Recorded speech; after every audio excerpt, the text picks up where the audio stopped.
네. 어제 욥기 23장까지 했습니다. Явж тэр Йов намын 23 дугаар бүлэг хүртэл үзсэн байгаа. 네, 오늘은 욥기 24장을 공부하겠습니다. За өнөөдөр болохоор 24 дугаар бүлгээс эхэлнэ. 네, 욥기 24장의 장명은 악인의 착취입니다. 착취가 뭔지 아시죠?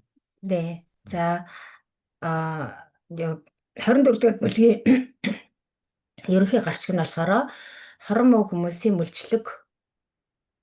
네. 첫 번째 대지는 욥이 하나님의 정한 시기를 알고자 함.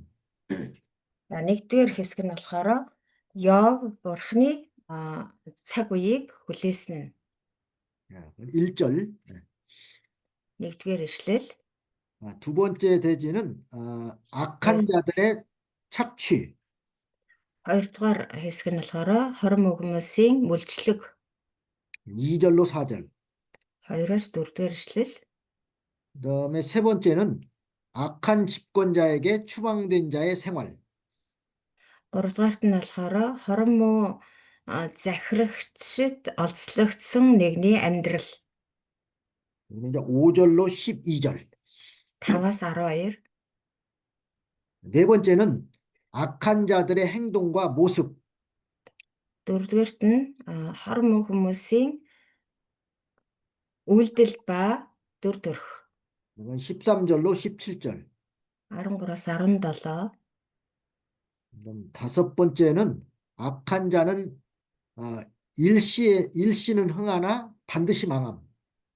5-дугаарт нь хорон муу хүмүүс төр зуур хөгжин цэцгэлэх боловч 악한 자는 일시적으로 흥하지만은 반드시 망한다는 뜻입니다. гарцаагүй мөхөх болно. 18절로 25절. 18-аас 25. 네. 이제 본문으로 들어가겠습니다. 첫 번째는 이제 욥이 하나님이 정한 시기를 알고자 했다는 내용이 1절입니다. За нэгдүгээр хэсэг нь болохоор нэгдүгээр ишлэл дангаараа тэгээд бурхан Йов бурхны тогтоосон цагийг хүлээсэн гэсэн. 네, 1절 말씀 한번 읽어보겠습니다. нэгдүгээр ишлэг уншия.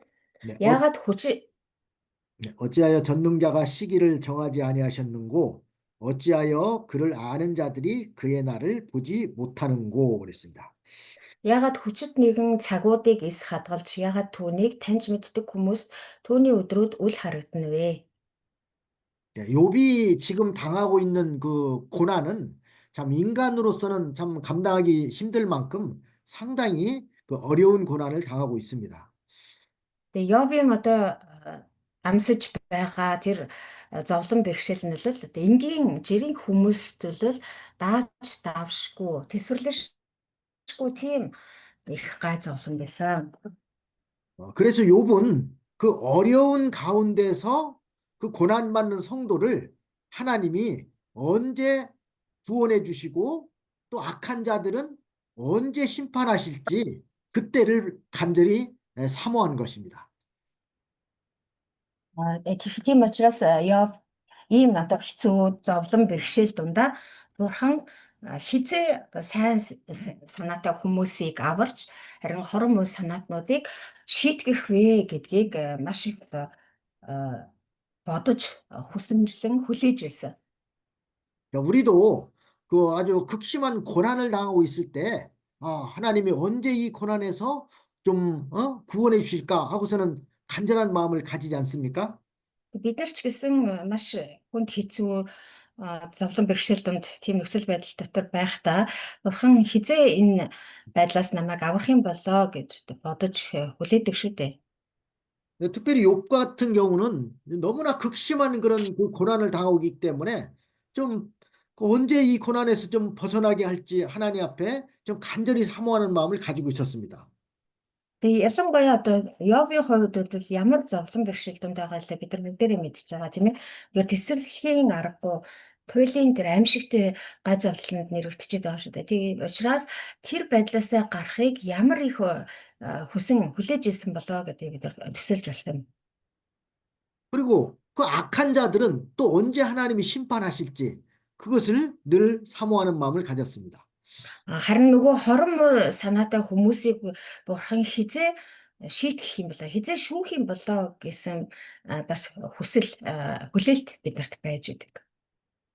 때로는 우리 생각으로는요, 그 악한 자들이 빨리 좀 심판을 받았으면 좋겠다. 그런 마음이 있지 않습니까? Тэгээ зарим үед болохоор бид нар өөрөө ирэхгүй тэр хорон муу хүмүүс хурдхан шиг шийтгүүлээсээ хурдхан шиг сүүрээсээ мөхөөсөө гэж хүсэх сэтгэл бидний донд байдаг шүү дээ, тийм ээ. 그렇지만 하나님은 그 악인들도 적당하게 사용하고 계신 것입니다. Гэтэл бурхан болохоор яадаг гэхээр тэр хорон муу хүмүүсийг хүртэл өөрийнхөө хүслийн дагуу ашиглаж хэрэглэж байдаг.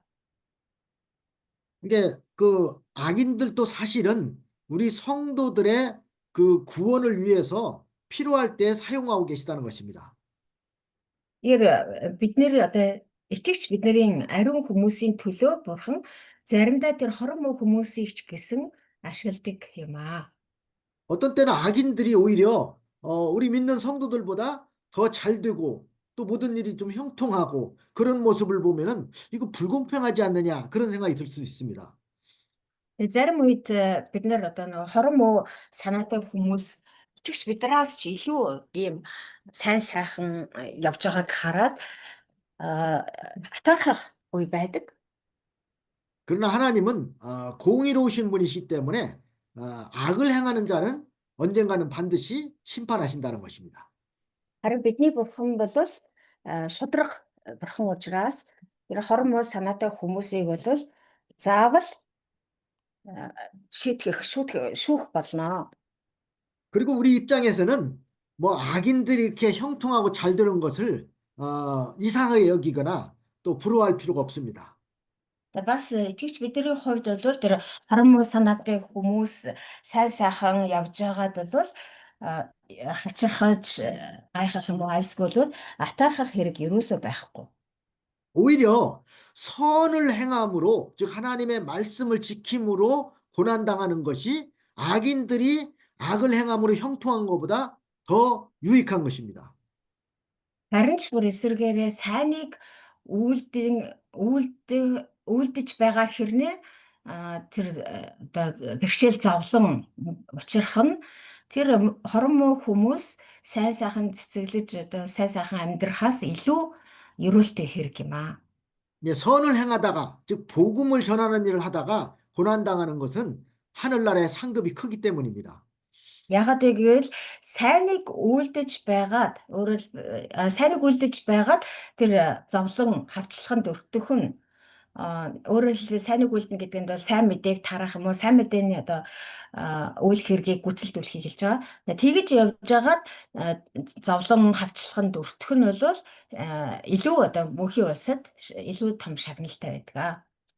네, 선지자들과 사도들 혹은 믿음의 선진들은 이 복음을 전하다가 즉 선을 행하다가 많은 시련과 고난을 당했습니다. Бидний итгэлийн өвгдөөс итгэлийн ахмад үеийнхэн маань ч гэсэн сайныг үлдэж байгаад өөрөөр хэлбэл сайн мэдээний төлөө явж байгаад маш их зовлон хавчлаханд өртсөн байдаг. 그래도 그 선을 행하다가 즉 주님을 위해서 고난당하는 것을 그들은 낙심하거나 또 불평하지 않았습니다. Тэгсэн ч гэсэн өөрөөр хэлбэл сайныг үлдэж байгаад эзний төлөө явж байгаад тийм зовлон гамсаж тийм одоо хавчлага дарамтанд орсон ч гэсэн ахмад үеийнхэн итгэлийн ахмад үеийнхэн маань бол ерөөсөө эзэнд гомдлож байгаагүй. 오히려 복음을 전하다가 순교당하는 것을 더욱더 영광으로 여겼습니다. Харин ч бүр сайн мэдээг дэлгэрүүлж яваад бүр амиа өргөхийг тэд нар илүү ерөөлтэй хэрэг гэж үздэг байсан. 왜냐하면 그것은 장차 하늘나라에서 영광스러운 면류관상을 받는 일이기 때문입니다. Яагаад гэвэл тэгэх нь мөнхийн улсад бурхны мөнхийн тэнгэр дэх хаанчлалд илүү алдар гавьяатай тэр титэм хүртэх үйлс хэрэг учраас тэр тийм байсан. 그러니까 악인들이 악을 행하면서도 형통하는 모습을 뭐 이상하게 여기지 말고 하나님께 모든 걸 다 맡기고 나가야 됩니다. Тийм учраас бид нэр сайныг үлдэж байгаа хэрнээ зовлон эдэлж байхад нөгөө хормоо санаатнууд болохоор муу бүхнийг хийгээд байгаа хэрнээ сайн сайхан амьдраад байгаад ерөөсөө атаархах хэрэггүй харин ч бид нэр эзний төлөө зовлон эдэлж байгаадаа талархах ёстой юм. 네, 욥은 믿음 있는 사람이기 때문에 그 때와 시기를 하나님이 정해 놓은 줄 알고 있었습니다. Йовч гэсэн итгэлийн хүн учраас итгэлтэй хүн учраас Бурхны тогтоосон цаг хугацаа байгаа гэдэгт итгэж хүлээж байсан. 그러나 그 때가 좀 더디니까 그것을 탄식한 것입니다.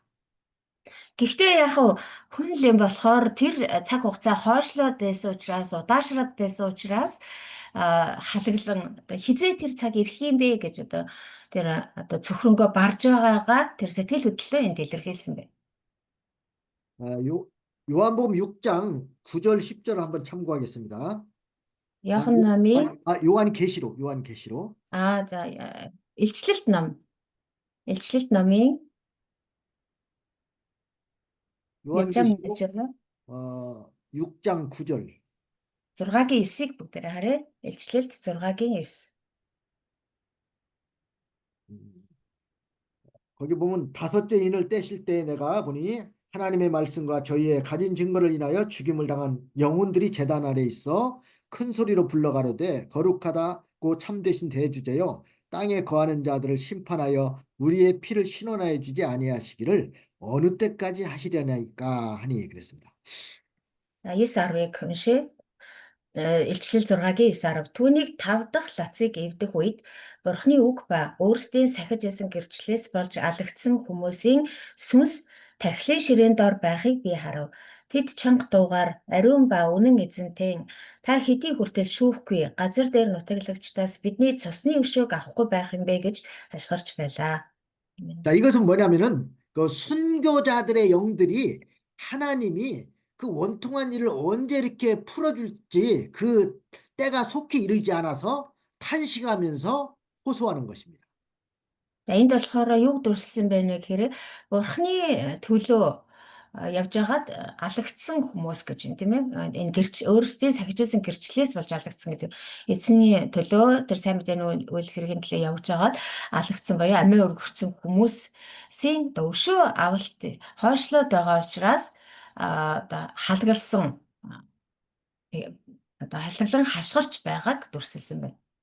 그러니까 이 성도들의 고난이 너무 심하니까 그 하나님이 언제까지 이렇게 언제 원통한 일을 풀어주실지 그 구원의 때를 고대하면서 호소하는 것입니다. Ариун хүмүүсийн эдэлж байгаа тэр зовлон, хавчлага үнэхээр одоо аимшигтай байгаа учраас бүр тесэн ядахта Бурханд хандан энэ хүмүүсийн энэ зовлонг та хизээ гэтлэх юм бэ? Эдний энэ цусан өшөөг хизээ авч өгөх юм бэ гэх тэр цаг хугацаа нь удаашраад байгаа учраас цөхрсөндөө энхүү Бурханд хандаар хашгирсан. 우리 생각에는 이 악인들이 빨리 하나님께서 좀 그들을 심판했으면 좋겠다는 생각을 가질 수 있습니다. Тэгээ бидний бодлоор болохоор бидний эзэн бурхан энэ хорон муу хүмүүсийг хурдхан шиг шийтгээд шүүгээд өгөөсэй гэсэн бодол байж болох юм. 그러나 하나님은 정해놓은 때가 있다는 것입니다. Гэтэл бурханд болохоор яг тогтчихсон, товлчихсон, төлөвлөчихсөн тийм цаг хугацаа байдаг. 그러므로 우리는 그 하나님이 정해놓은 때까지 기다리면서 기도하는 것입니다. Тийм болохоор бид нэр яах вэ гэхээр тэр бурханы товлжсэн тэр цагийг хүлээж залбирахаас өөр аргагүй. 괜히 악인들을 하나님께서 왜 빨리 심판하지 않는가? 그래 불평할 필요가 없습니다. Залбиран хүлээхээс өөр аргагүй. Тэрнээс ш одоо хизээ бурхан минь эднэрийг шийтгэх юм бэ? Энэ хорон муу хүмүүсийг та хурдан шийтгэхэд өгөөч гэж ингэх шаардлага ерөөсөө байхгүй. 우리는 그 악인들의 그 악한 행실을 보면서 나도 그런 죄에 빠지지 않을까 삼가 조심하는 생활을 해야 됩니다. Харин ч бид нэр өөрсдөө цэгнэж тэр хорон муу санаатай хүмүүсийн хийж байгааг хараад би ч гэсэн энэ хүмүүс шиг болох үедээ энэ хүмүүс шиг зүйл хийх үедээ хэмээн сэрэмжилж байх ёстой. 그러니까 자기를 돌아보는 그런 그 기회를 가져야 돼. 그런 계기를 가져야 된다는 것입니다. Тэгэхээр ингэж хүлээх зураа бид нар одоо тэр хүмүүсийг л зүхэл бурханд гомдлоо байхын оронд харин бид нэр өөрөө өөрсдөө эргцүүлэн тунгааж залбирч явах ёстой цаг хугацаа юм аа. 그러니까 뭐 남이 잘못한다, 뭐 했다 이렇게 판단할 것이 아니라 그걸 통해서 나 자신과는 하나님 앞에 바로하고 있는가 그걸 살펴보는 계기를 삼아야 됩니다. Бусдаас бурууг хайж тийм ээ одоо тэр ч тийм муу юм хийж гин энэ ч одоо их муу хүн гэдэг бусдыг шүүж суухын оронд харин ч тэдний хийж байгаа тэр алдаа дутагдал гим бурууг хараад тэрийг нь толь болгоод өөрийгөө одоо бид нэр цэгнэж байх ёстой цаг үе гэж ойлгох хэрэгтэй. 네, 나는 하나님 앞에 바로하려고 참 많은 시련을 당하면서도 믿음을 지키고 있는데 왜 악인들 이렇게 악을 행하는데도 모든 일이 그 형통한가? 그거에 대해서 의심을 품을 필요가 없습니다. Тэрнээс ш одоо би эзний төлөө ингээд зөв замаар явж байна. Би зөвийг хийж байна. Би сайныг үлдэж байна. Гэтэл би ингэж зовлон эдлээд надад ийм бэрхшээлүүд учраад байх юм.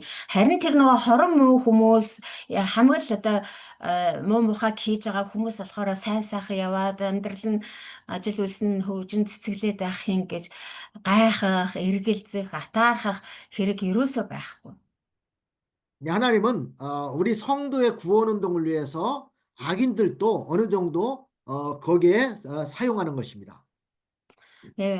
Бидний эзэн бурхан бол биднэрийн ариун хүмүүс итгэгч бидний энэ авралын амьдралын төлөө тэр хорон муу хүмүүсийг заримдаа тийхүү ашиглаж байдаг юм аа. 가룟 유다는 예수님의 열두 제자입니다. 근데 가룟 유다는 원래 불택자였지만 예수님의 열두 제자 가운데 쓰임을 받았습니다. За бидний Скаридийн Юдасыг мэднэ тийм ээ. Скаридийн Юдас хэдийгээр одоо сонгогдоогүй нэгэн байсан боловч Есүсийн 12 шавийн тоонд багтаж явсан. 그것은 그 불택자들도 하나님의 구원 운동에 하나님께서 쓰신다는 겁니다. Тэрнээс л харахад бол сонгогдоогүй нэгэн ч гэсэн Бурхны авралын ажилд хэрэглэгддэг юм байна гэдгийг харж байна. 성도의 구원을 위해서 어느 정도 이용하시지만은 결국은 그들은 불택자이기 때문에 하나님 앞에 버림을 받게 됩니다. Тэгэхээр тийм хүмүүсийг, тийм сонгогдоогүй, тийм хорон муу хүмүүсийг Бурхан итгэгчдийн төлөө, ариун хүмүүсийн авралын төлөө хэсэг хугацаанд, тодорхой хугацаанд л ингээд ашигладаг, хэрэгэлдэг байгаа. Гэвч эцсийн эцэст тэд нар бол Бурханы шүүлтийг хүртэх болно. 네, 그러니까 여기 1절 말씀은 이게 욥이 이렇게 악인들이 언제 이렇게 하나님께서 심판하실지 그것에 대해서 이렇게 좀 그런 마음을 가지고 있었던 것입니다. Тэгэхээр Йов 24-ийн 1-р ишлэл маань болохоор Йов яг л ийм одоо хүссэмжилсэн сэтгэлээр хизээ бурхан минь та энэ хорон муу хүмүүсийг шүүх юм бэ? Таны тэр шүүлтийн өдөр хизээ болох юм бэ гэсэн одоо хүссэмжилсэн, хүлээсэн тийм одоо сэтгэл хөдлөлөө илэрхийлсэн хэсэг байна. 두 번째 두 번째 대지는 이제 악한 자들의 착취에 대해서 2절로 4절입니다.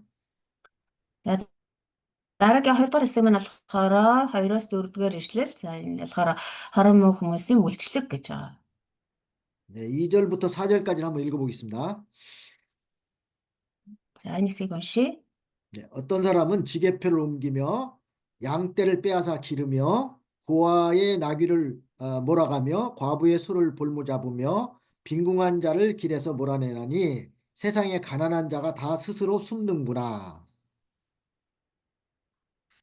Зарим нь газрын шав тэмдгүүдийг хөдөлгөж, мал сүргийг булаан авч, бэлчээртэй аваачдаг. Өнчин нэгний элчигнүүдийг туун одож, бэлэвсэн эмийн үхрийг барьцаанд тэд авдаг. Дорой нэгнийг замаас зайлуулдаг. Иймээс ядуус бүгд нэг дор нуугдах болсон. 네, 여기도 욥은 이 세상에 이 악한 자들이 있어서 그 공의가 바로 세워지지 않기 때문에 그것을 탄식했습니다. За энэ хэсэгт ч гэсэн тэр Йовын халаглаан гарч байна тийм ээ. Юун тухай вэ гэхээр энэ дэлхий дээр одоо ийм хорон муу хүмүүс асар олон байна. бүр харам хүмүүсээр дүүрчжээ. Тэгээд тэднэрийн одоо хөлд одоо энэ ядуус энэ доорой буурай хүмүүс ингэж гიშгдэж байна гэдгийг талаар одоо халгалсан хэсэг байна. 자, 악한 자들이 어떤 일을 했는가를 한번 살펴보겠습니다. Тэр хорон муу хүмүүс юу хийж исэн бэ гэдгийг өдөр харцгаая. 예, 또 어떤 사람은 지게표를 옮겼다고 그랬습니다.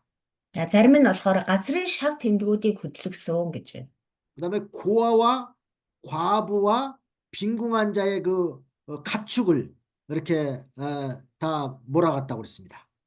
Одоо тэгээ цааш нь өмчин бэлэвсэн доорой ядуу хүмүүсийн одоо мал сүргийг нь улаан дээрэмд жилчгнүүдийг нь тун одоо зүхрийг нь барьцаанд авсан гэж байна. 그러니까 그들의 그 가난한 자들의 것을 다 빼앗아 갔다는 뜻입니다. Тэгээ ядуу доорой хүмүүсийн одоо өмч гэх юм уу тэдний гихсэн бүгдийг нь улаан авч ирсэн. 그러니까 세상의 그 가난한 자들은 그들만 보면은 그 악인들만 보면은 숨는다는 것입니다. Тийм учраас ядуус бүгд нэг доор нуугдах болсон. Өөрөөр хэлбэл тэр одоо ядуу буурай тийм хүмүүс одоо ингэж мүлжигдөөж дарлуусаар хагаад бүр тэр эсвэл хашраад тэр хорон муу санаатай хүмүүсийг хармагцаа одоо нуугддаг болсон гэсэн.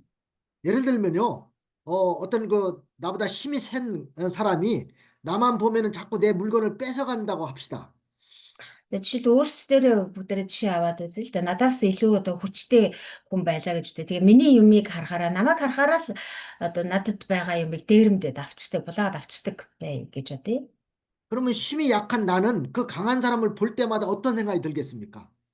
Тэгвэл одоо хүчээр доорой би тэр илүү хүчтэй хүнийг харах үрдээ ямар бодол төрөх вэ? 숨어버릴 거 아니겠습니까?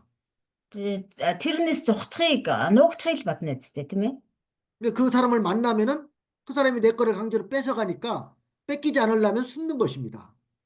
Яа тэгвэл тэр хүнтэй хэрвээ таарлцчих юм бол тэр хүнтэй уулзчих юм бол надад байгаа юу байна тэрийг л одоо булааж дээрэмдэнэ гэдгийг нь мэдж байгаа учраас аль болох тэр хүнтэй тулгархгүй таарлахгүй байхыг хичээж зайлсхийж нуугдах болно. 그래서 이 악한 자들은 물건을 아주 싼 값에 담보로 잡고 돈을 빌려주었다가 그 빚진 사람이 기한 안에 돈을 갚지 못하게 되면은 그 물건을 뺏어버리는 겁니다. Тэгээ хорон муу хүмүүс болохоор бас яадаг вэ гэхээр барьцаанд одоо тэр хүний ядуу дорой хүний одоо эд зүйлийг нь барьцаалж авдаг. Тэгээ барьцаалахдаа болохоор маш хямдхан барьцаалж аваад тэгээд жохоо мөнгөөр ингэж барьцаалчаад тэгээд дараа нь тэр хүн нөгөө юу барьцаагаа одоо сулж чадахгүй өрөө төлж чадахгүй байх юм бол тэр хүний одоо юмыг нь дээрэмдэж авдаг гэсэн. Эсвэл асар их мөнгө нэхэмжилдэг ч юм. 네, 여기 그 지게표를 옮기지 말라는 거에 대한 성경 말씀 참고로 보면요. 신명기 27장 17절. 27장 17절. 17. За тэгээд энэ дээр гарч байгаа зарим нь газрын шав тэмдгүүдийг хөдөлгөсөн гэж байна тийм ээ. Энэ газрын шав тэмдэгтэй холбоотой ишлэл болохоор Дэд хууль номын 27-гийн 17. 네, 거기 한번 보면요. 그 이웃의 지게표를 옮기는 자는 저주를 받을 것이라 할 것이요. 모든 백성은 아멘 할지니라. 그랬습니다. Хөршийнхөө шавыг хөдлөгдөг хүн нь хараагдсан гэхэд бүх ард түмэн амен гинэ. 그리고 잠언 23장 10절. За мөн сургаалт үгс номын 23-ын 10. 잠언 23장 10절에도 보면은 옛 지게석을 옮기지 말며 외로운 자식의 밭을 침범하지 말지어다 그랬습니다. Эртний хил хязгаарыг бүү өөрчил, өнчин хүний газарт түрч бүү ор. 이게 남의 밭을 침범하지 말라는 것입니다. Одоо бусдын тэр газар руу, бусдын тариалан талбай руу бүү одоо түрэмгийлж ороо, бүү булааж аваа гэсэн үг. 남의 것을 침범하지 말라는 그런 뜻이 있습니다. Ер нь бусдын юмд бүү халдаа гэсэн утгатай. 잠언 22장 22절에 보면은 어, 약한 자를 약하다고 탈취하지 말며 곤고한 자를 성문에서 압제하지 말라고 했습니다. Амун сургаалт төгс 22-ийн 22 дээр ядууг ядуу гэж бүү мүлж зүдэрснийг гулдан хаалган дээр бүү дарал гэсэн. 세상은 강한 자가 이렇게 약한 자를 괴롭히고 또 약한 자의 것을 빼앗는 경우가 종종 있습니다. За мэдээж энэ одоо дэлхийн ертөнцийн олон янзын хүмүүс байгаа. Тэгээд харах юм бол ер нь энэ хүчирхэг байх тусмаа ядуусыг дарлаж мүлжиж байдаг. 그러나 하나님은 약한 자를 약하다고 탈취하지 말라고 그랬습니다. Тэгээ ядуу хүчтэй баян байх тусмаа улам л одоо тэр шуналдаа автаад ядуу хүмүүсийг улам л ингэж дарлаж мүлждэг тий. Гэтэл энд бурхан юу гэж хэлсэн бэ? Ядуу гэж бүү мүлж зүдэрсэн хүмүүсийг бүү дарлаа гэж хэлсэн байна. 이 가난한 자와 궁핍한 자를 압제하고 거기서 그 이자를 착취하는 자는 큰 죄를 범하는 것입니다. Ингэж ядуу зүдүү өсөж ядарсан ийм хүмүүсийг дарлаж мүлжиж байгаа хүн бол үнэхээр ноцтой одоо гэм нүглийг хийж байгаа хэрэг юм. 그래서 하나님께서는 반드시 그런 사람을 벌하신다는 것입니다. Одоо тиймээс бурхан тийм хүмүүсийг бол зайлшгүй шийтгэх болно. 잠언 아까 23장 22절 그런데 그 바로 23절에 보면요. 대저 여호와께서 신원하여 주시고 또 그를 노략하는 자의 생명을 빼앗은다고 그랬습니다. 23장 10 23절. 23장 23절이요? 네, 잠언. 23장 23절이요? 네, 네, 네. 다른 말씀인데요. 네? 잠언 아, 23장 아, 아, 아. 23절이죠? 죄송. 22장. 아, 22절. 22장. 네. 22장. За саяны уншсан 22-ийн 22 дугаар ишлэлийн дараагийн 23 дугаар ишлэгийг харах юм бол тэдний хэрэгээр эзэн өөрөө заргалдана, тэднийг тоногсдыг тэр тонох болно гэсэн байна. 22-ийн 23. 약한 자의 것을 이렇게 강제로 빼앗거나 괴롭히면은 하나님께서는 반드시 심판하신다는 것을 말씀하고 있습니다. За ядуу хүмүүсийг ядуу дээр нь улам мөлжөөд зүдэрсэн зовсон хүнийг улам бүр дарлаад байгаа тийм хүмүүсийг бурхан өөрөө тэдний эсрэг зарга өсгөж тэгж тонж байгаа хүмүүсийг бурхан өөрөө тонох болно гэж. Өөрөлдвөл бурхан өөрөө тэдний өшөөг авч ирэх болно гэж хэлсэн байна. 예, 그러므로 우리 성도들은 힘없고 가난한 자들을 불쌍히 여기고 도와줘야 됩니다. За тийм учраас одоо итгэгч бидний хувьд яах ёстой вэ гэхээр тэр ядуу тий дарлагдж байгаа одоо мүлжүүлж байгаа тэр ядуу зүдүү хүмүүсийг бид нар анхаарал тавьж бид нар одоо халамжилж тэдэнд туслах ёстой маа. 예, 세상은 강한 자가 약한 자의 것을 빼앗는다 할지라도 우리 성도들은 항상 약하고 가난하고 불쌍한 사람들을 도와줘야 하나님께서 복을 주십니다. Тэгээ энэ ертөнц бол одоо хүчтэй хүчгүйгээ улам бүр дарлаж мүлждэг байгаа. Харин итгэж бид нар бол тэр дарлуулж байгаа, мүлжүүлж байгаа, тэр зүдэрч байгаа тэр ядуу дорой сул дорой хүмүүсийг бид нэр анхаарал халамж тавьж тэдэнд тусалж инэрч байх ёстой. Тэгхийн бол бурхан биднийг илүүхээр өрөөх болно. 그다음 세 번째 대지를 보면요. 5절로 12절까지는 악한 집권자에게 추방된 자들의 생활입니다. За дараа нь 5-аас 12 дугаар ишлэл 3 дугаар хэсэг тийм ээ. За энэ нь болохоор хорон санаад захирагчдад оцлогдсон хүмүүсийн амьдрал гэж байгаа. 자, 5절 말씀 한번 읽어보겠습니다. За 5 дугаар ишлэлийг уншъя. 네, 그들은 거친 땅의 들나귀 같아서 나가서 일하며 먹을 것을 부지런히 구하니 광야가 그 자식을 위하여 그에게 식물을 내는구나 그랬습니다. За 5 дугаар ишлэлийг дангаар нь уншъя. Үзэгтэн зэрлэг илжиг цүлд идэж ирэхийн адил өөр хүмүүстэй талхайхаар ядуус ажилд гардаг. 5절 и죠. 네, 5절. 여기 네. 그들은 그 악한 집권자에게 소유를 다 뺏기고 추방당한 자를 가리킵니다. 욥기 24장 5절이죠. 24장 5절. 음, 음, 네, 그 말씀이 조금 들린 것 같은데, 응? 뭔가? 지금 우리가 배우고 있는 지금 24장 5절. 네네네. 그들은 보라, 예? 보라, 당나귀가 사막에서 먹이를 찾는 것처럼, 맞아요? 음, 욥기 24장 5절 말씀이 예, 5절에 맞죠? 네. 보라, 야생 음, 당나귀가 사막에서 먹이를 찾는 것처럼 자식들에게 빵을 구하기 위해서 음. 어, 가난한 자들이 이를 찾으러 나간다. 이렇게 말씀이 그렇게 되어 이게 있는데요. 뭐 번역본이 지금 어떤 성경이에요? 그 저는 지금 뭐 한국 성경으로 보고 계세요? 아니요, 몽골 성경. 뭐 성경이에요? 네. 뭐 어, 말은 비슷한 것 같아요. 근데 여기 한국 성경에는 거친 땅에 들나귀 같아서 나가서 일하며 먹을 것을 부지런히 구하니 광야가 그 자식을 위하여 그에게 식물을 내는구나 그렇게 써 있습니다. 좀 다르네요, 네, 번역이. 약간 이제 번역 차이겠죠. 네, 잠시만요.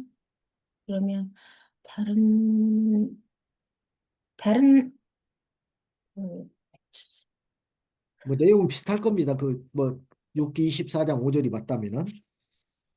их цөлөөр зорчих хулан мэт ядуус ажилд гарч зэлүүд нутгаас үр хөвгттэй хоол хүнс байна. Адилхан л энэ да стандарт Монгол орчуулга.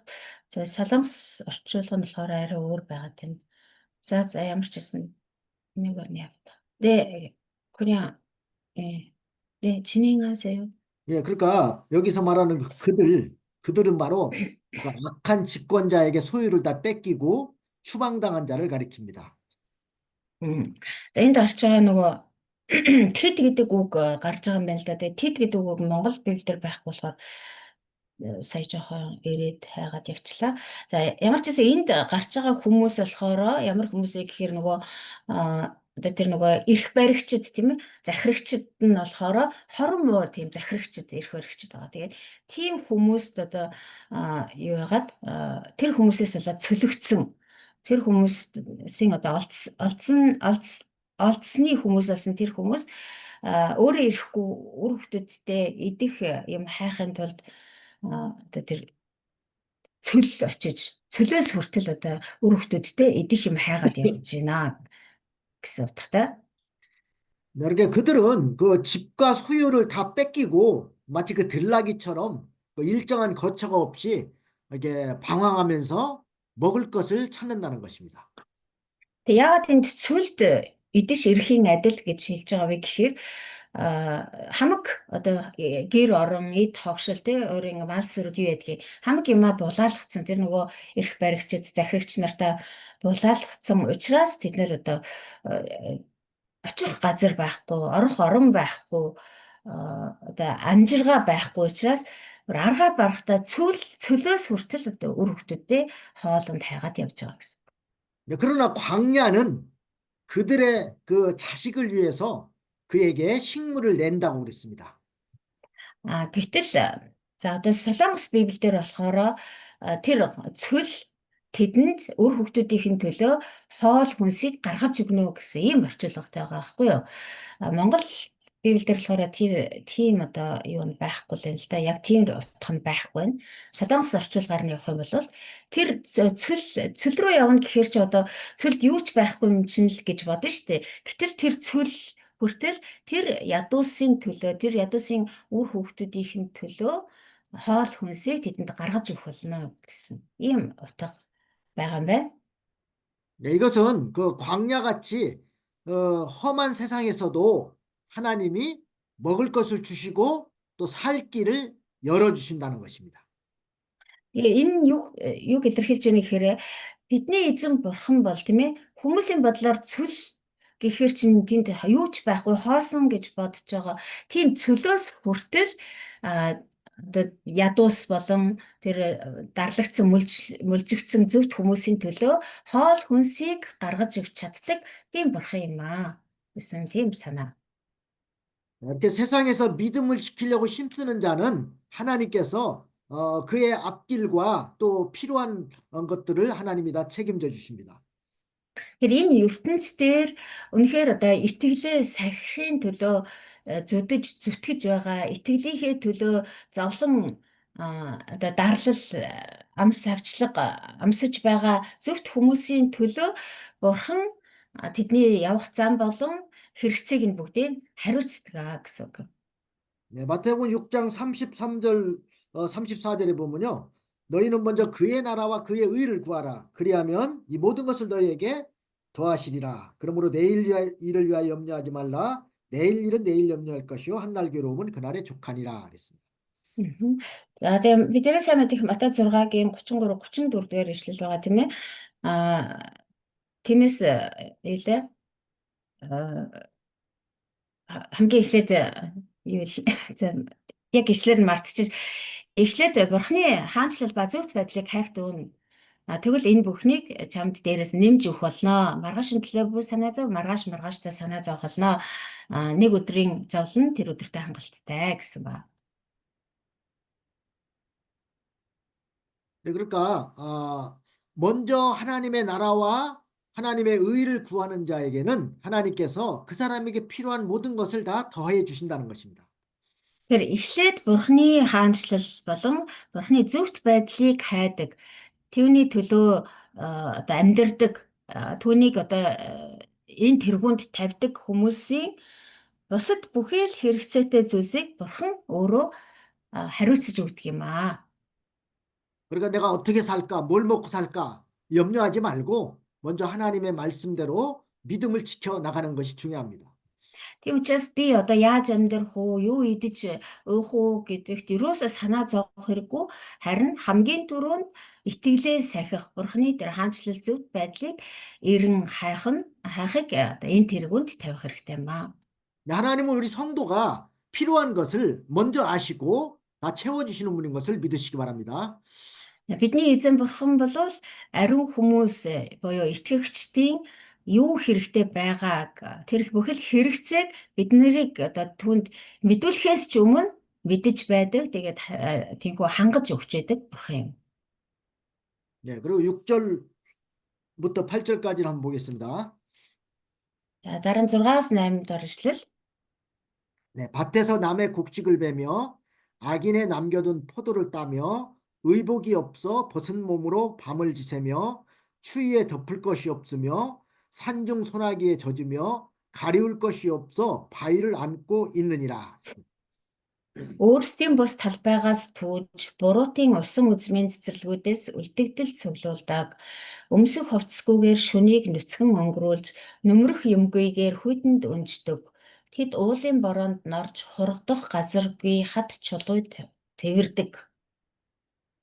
이렇게 악인에게 쫓겨난 자들은 먹을 것을 해결하기 위해서 남의 밭에 가서 곡식을 베주고 또 악인이 포도를 따고 몇 개 남은 것을 따먹고 산다는 것입니다. За энэ хэсгийнхээ гарчийг жоохон хэдэл өөрчилж нөгөө хорон муу захирагчдад олцлогдсон гэсэн шүү дээ тий. Тэр олцлогдсон гэдгийг хөөгцөн цөлөгцөн гэдэг үгээр сольчоорой. Одоо бузар муу захирагчдад хөөгцсөн, цөлөгцсөн хүмүүсийн амьдрал гэсэн байгаа шүү. За тэгээ энэ болохоор нөгөө тэр бузар муу тий хорон муу санаатай тэр захирагч эрх баригчдад ингээ хөөгдөөд явсан хүмүүст нэр үнэхээр одоо өөрөнгөх юмгүй тэд нэр ингэж одоо нүцгэн шалдан ингэж хүйтэн нойтон хонож одоо үлдэгдэл цуглуулж түүж идэхээс өөр аргагүй тийм амьдралтай нөхцөл байдалд ордгоо гэдгийг илэрхийлсэн байна. 이렇게 쫓겨난 자들은 무슨 일이나 이렇게 열심히 하지만 남이 먹다가 남긴 것을 먹게 된다는 것입니다. Ингэж хөөгцөн, цөлөгцөн хүмүүс бол одоо амьд үлдэхийн тулд үнэхээр хичээнгүлэн ажиллаж те байдгаараа хамаг чадлаараа ингээд зүтгэвч тэднэрт олдож байгаа хүмүүс нь гэх юм бол бусдын одоо талбайгаас төвлөсөн ч юм уу эсвэл хүмүүсийн үлдэгдлийг л одоо цуглуулж идэхээс өөр аргагүй болдог. 또 7절에 있는 것처럼 그 의복이 그들은 의복이 없어서 제대로 입지 못하고 추위에 덮을 것이 없다는 겁니다. Долоо дээр бас тэд нэр хэдийгээр даарч байгаа ч гэсэн тэд нэр одоо хувцас хунар гэж байхгүй учраас шүнийг нүцгэн өнгөрүүлж даарч хөдөн нотонд даарч хурч хонхоос өөр аргагүй болдгоо. 또 8절에 있는 말씀처럼 소나기가 올 때 몸이 젖고 집이 없어서 바위 틈을 거처로 삼고 지낸다는 것입니다. Тэгээ бас тэд нэр болохоор одоо уулын бороонд норж тийм ээ нөмрөх зүйлж байхгүй тэгэл бороо орлооч гэсэн халахлах газар байхгүй тэр жигтэй бороонд нороход хүрдэг хорогдох газар өөрөлдөл орон гэргүй учраас хад чулуу тэрч хонохоос өөр аргагүй болтгоо. 이것은 이제 초막이나 천막 같은 것을 치고 사는 상태를 말합니다. За тэгээд энэ хүмүүсийн байр байдал нь бол одоо ийм өвсөн эмбүүл гэдэг лөө өвсөн овоохоо ч юм уу эсвэл нэг одоо нэг юм таар одоо юу гэдэг лээ дээ таар шуудаа нөмрөх ч юм уу одоо тийм өвсөн овоохоо барьж толгой хорогдохоос өөр арга замгүй болтлоо тэгэж одоо хоос нь хосордог мүлжүүлдэг гэсэн үг. 네, 때때로 하나님께서는 우리 성도들에게도 이렇게 이런 어려움과 고통을 당하기도 합니다. Тэгээ заримдаа бурхан итгэгч биднэрт ч гэсэн яг ийм байдалд одоо орохыг зөвшөөрдөг байгаа. 믿음 지키다가 이렇게 많은 그 어려운 상황에 빠지기도 합니다. Бид нар итгэлээ сахин амьдрах явцдаа заримдаа одоо ийм үнэхээр хүнд хэцүү байдалд ордгоо. 네, 그러나 그 모든 것도 하나님께서 우리 성도들의 믿음이 자라나게 하시려고 연단을 시키시는 겁니다. Тэгээ багшийн инээд гацаад байна уу? Миний гацаад байна.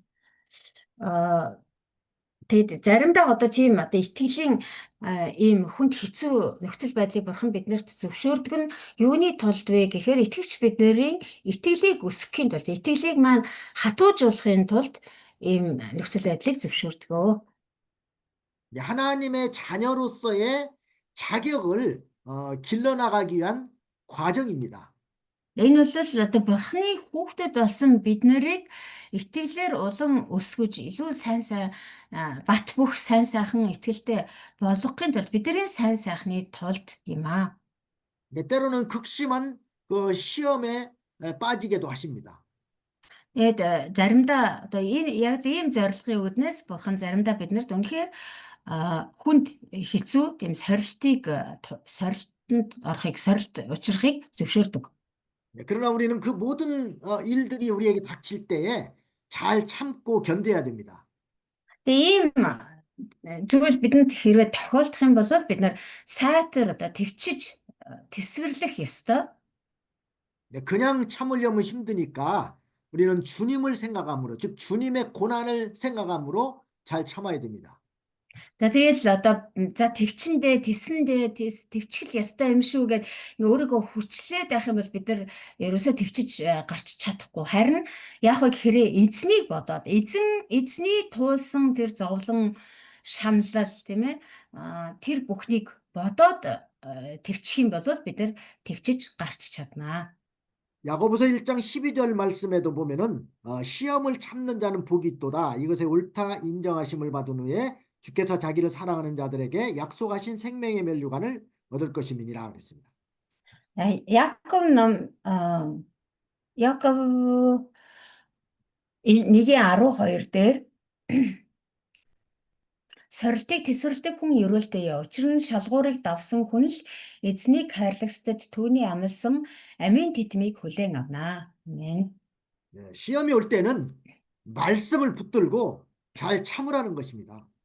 Тэгэхээр бидэнд ийм сорилт учрах юм бол бурхны үгээс зуураад тэр сорилтыг давах ёстой юм аа. 그러면 하나님께서 бурхны үгээс зуураастай чигээрээ барьсан чигээрээ даван тулах ёстой. 그 시험을 잘 이기는 성도들에게는 하나님께서 생명의 면류관을 주신다는 것입니다. Ингэж сорилтыг тэсвэрлсэн хүнд бурхан амлсан амийн титмээ өгөх болно гэж байна. 근데 사람이 시험을 받는 이유가 무엇인가에 대해서 이렇게 말씀하셨습니다. За тэгээд тийм сорилт одоо яагаад учирдаг вэ гэдэг шалтгааныг энд өгүүлсэн байгаа. 야고보서 1장 14절 말씀에는 오직 각 사람이 시험을 받는 것은 자기 욕심에 끌려 미혹됨이라고 그랬습니다. Яков 1:14 дээр нь юу гэж хэлсэн бэ нэ гэхээр харин хүсэл тачаалтаа автаж өдөөгдөх үедээ хүн бүр уруу татагддаг юм гэсэн байна. 그러니까 욕심에 끌려서 미혹당하기 때문에 시험에 든다는 것입니다. Тэгэхээр ийм сорилт ингээд учирч байгаа сорилтанд одоо орж байгаа шалтгаан нь болохоор хүн бүр өөрийнхөө дотор байгаа хүсэл тачаалтаа автаж өдөөгдөх үедээ одоо өдөгт нь тэр өдөөлтөнд нь автаад байгаа тийм үедээ уруу татагддаг гэж хэлж байна. 그러니까 시험에 빠지지 않으려면은 욕심을 버리고 하나님이 내게 주신 환경에 대해서 만족하고 또 감사하는 마음을 가져야 됩니다. Тэгэхээр ингэж уруу татагдахгүй тулд бид нар яах ёстой вэ гэхээр өөрийнхөө дотор байгаа тэр хүсэл тачаал буюу шунлаа хаяад Бурхны надад зөвшөөрсөн байгаа тэр нөхцөл байдалтай сэтгэл хангалуун бас талархалтай байх ёстой юм аа. 하나님이 내가 믿음 지키기에 가장 적당하게 주신 줄로 믿어야 됩니다. Тэгээ тэр нөхцөл байдлыг Бурхан надад өгөхдөө за чи бол одоо ингээд итгэлээ сахин хамгаалж амьдрахад ийм нөхцөл байдал чамд байхад хангалттай гэсний үндсэн дээр тэр нөхцөл байдлыг бидэнд өгч байгаа шүү дээ. 너무 부유하면은 그것 때문에 하나님을 떠나기 쉽고 또 너무 가난해도 그것 때문에 낙심하고 원망하기가 쉽습니다. Хэрвээ хитрхи бид нарыг баян болгочих юм бол бид нар бардам болоод тэгээ бурхнаас салаад бурхныг хаяад явчихна. Бас хитрхи ядуу болгочих юм бол бид нар одоо урам хугараад цөхрсөндөө бас бурхнаас холдоод явчихна. 그러므로 현재의 것에 만족한 즉 자족하는 마음을 가지고 있어야 믿음을 지킬 수가 있습니다. Тэгэхээр бид нар яг одоо байгаа тэр нөхцөл байдлаа сэтгэл хангалуун байж тийм ээ сэтгэл хангалуун байхад суралцж байж л бид нар одоогийнхаа итгэлийг сахин хамгаалж чадах юм аа. 네, 그다음에 9절부터 11절까지를 보겠습니다. За дараа нь 9-с 11 дээр ишлэл. 네, 어떤 사람은 보화를 어미 품에서 빼앗으며 가난한 자의 옷을 볼모잡음으로 그들이 옷이 없어 벌거벗고 다니며 줄이면서 곡식단을 매며 그 사람의 담 안에서 기름을 짜며 목말라 하면서 술틀을 밟느니라. Зарим нь өнчин хүүхдүүдийг хөхнөөс нь салгаж ядуусаас барьцаа авдаг шүү дээ. Өнөө ядуус нь хувцасгүй нүцгэн явж өсгөлн чигээрээ юужилсэн тариа үрдэг. Ханан дунд тэд тос үлдэрлдэг. Дарс шахуургуудыг гიშгдэг боловч ундаасдаг. 네, 어떤 자들은 그 고아를 어미 품에서 빼앗고 가난한 자의 옷을 볼모잡아서 벌거벗고 다니게 한다는 것입니다. За зарим хүмүүс болохоор тэр өнчин хүүхдүүдийг хүртэл ихийнх нь хөхнөөс салгаад тэгээд ядуусаас бас барьцаа авдаг гэж байна. 이게 얼마나 악한 짓인가를 알 수가 있지 않습니까? Эндээс харахад тийм ээ тэр ямар муухай хорон муу санаатай ямар бузар муу хүмүүс вэ гэдгийг нь харагдаж байна. 이게 가난한 자의 옷을 볼모잡으면은 더 이상 입을 옷이 없는데 그래서 벌거벗고 다니게 되는데 이것이 얼마나 못된 짓입니까? Тэгээ ядуу хүмүүст одоо өмсөж байгаа хувцс нь л үлдчихэж байгаа шүү дээ тийм ээ. Гэтэл тэр ядуусаас өмссөн хувцсыг хүртэл барьцаалж аваад тэгээд тийм учраас нөгөө хүмүүс нь хувцсгүй нүцгэн явхад хүрэж ийна гэдэг чинь доо ямар муухай хорон санаатай ямар бузар муу хүмүүс вэ? 만약에 가난한 자의 옷을 볼모잡게 되면은 해가 지기 전에 돌려주라고 그랬습니다. Яагаад тэгэл хуулийн дээр хэлсэн байгаа тийм ээ. Бурхны тогтоож өгсөн хуулинд бол хэрвээ чи одоо ядуу нэгнээс хувцсыг нь барьцаалсан бол нар жаргахаас өмнө түүнийг нь буцааж өгөө гэж хэлсэн байдаг. 다음은 22장 26절 한번 보겠습니다. 22장 26절. 네. За сургалт өгс 22-ийн 26-аг харъя. 26절, 27절까지 봅니다. 너는 26. 사람으로 더불어 손을 잡지 말며 남의 빚에 보증이 되지 말라. 만일 갚을 것이 없으면 내 누운 침상도 빼앗길 것이라. 내가 어찌 그리하겠느냐 그랬습니다. 26 27-г уншия. Сургаалт өгс 22-ийн 26 27. Бусдын өрний төлөө гар барьж өөрийгөө батлан даагч бүү болго. Оронд нь төлөх юм чамд өгье болбоос ор дэвсгэрийг чинь авах болбол яах вэ? 그러니까 남의 그 빚을 지게 되면은 그 갚지 못하게 되면은 결국은 자기 것을 다 빼앗길 수밖에 없다는 것입니다. За энэ болохоор бусдын өмнөөс батлан даагч бүү болоо. Хэрвээ одоо оронд нь төлөх юм чамд байхгүй бол чи өөрийнхөө юмыг ч гэсэн одоо бусдын тэр өрний төлөө батлан даагч болсныхоо төлөө өөрийнхөө юмыг ч гэсэн өгөхөд хүрнэ шүү дээ гэж. 또 그 악한 자들은 가난한 자들을 이렇게 부리면서도 일을 시키면서도 먹을 양식을 제대로 주지 않는다는 것입니다. За тийм хорон муу хүмүүс хорон муу тэр эрх баригчид захирагчид болохоор тэр ядуу өнчин сул дорой хүмүүсийг одоо зарцалж тий боолчилж байгаа. Өөрсдөө ажлыг хийл гэж байгаа. Тэгсэн хэрнээ тэдэнд одоо олигтой хоол хүнсч өгдөггүй. 그러니까 그 가난한 자들이 굶주리면서 그 악한 자의 곡식단을 메어서 나른다는 것입니다. За 24-10 тий Йов ном дээр одоо явж байгаа 10 дугаар эшлэл дээр өлсгөл нь өнөө ядуус нь хувцсгүй нүцгэн явж өлсгөл нь чигээрээ юужилсэн тариа үрдэгэ гэж. Тэднэрт ажил хийлгэж байгаа хэрнээ зарцалж байгаа хэрнээ тэднийг олигтой хооллогчгүй. Тэгээд тэд нар нь өлсгөлэн. Тэгэд өлсгөлэн хэрнээ хөрхи амьтад тэр юужилсэн тариа тэр хүнд тариа тэр боосон тариаг ингээд үүрээд явж идэгаа гэж байна. 그러니까 이 부유한 자들은 좀 가난한 자들 너무 압제하지 말아야 됩니다. Тэгэхээр энэ хүчтэй хүмүүс тий одоо хүчтэй гэдэг юм баян чинэлэгч гэдэг юм уу ийм эрх мэдэлтэй ч гэдэг юм уу ийм хүчтэй хүмүүс ийм хүчгүй сул дорой хүмүүсийг ингэж хитрхи дарлаж болохгүй. 근데 부자들이 가난한 자들을 너무 무시하고 또 그 사람의 자존심을 상하게 하는 그런 일을 시킬 때가 있습니다. Тэгээ харж байхад одоо баячууд бол ядуу хүмүүсийг хитрхи басамжлан доромжилж тийм ээ. Тэгээ тэднийг одоо байгаа зүйлийг нь хүртэл булааж дээрэмдэх явдал олон гардаг. 우리는 뭐 가난한 자든 부자든 어떤 사람이든 그 사람의 인격을 존중해 줘야 됩니다. Тэгээ маш хүн бусаар харьцахгүй байх явдал зөндөө гардаг тийм ээ. Яг л амьтантай харьцаж байгаа юм шиг.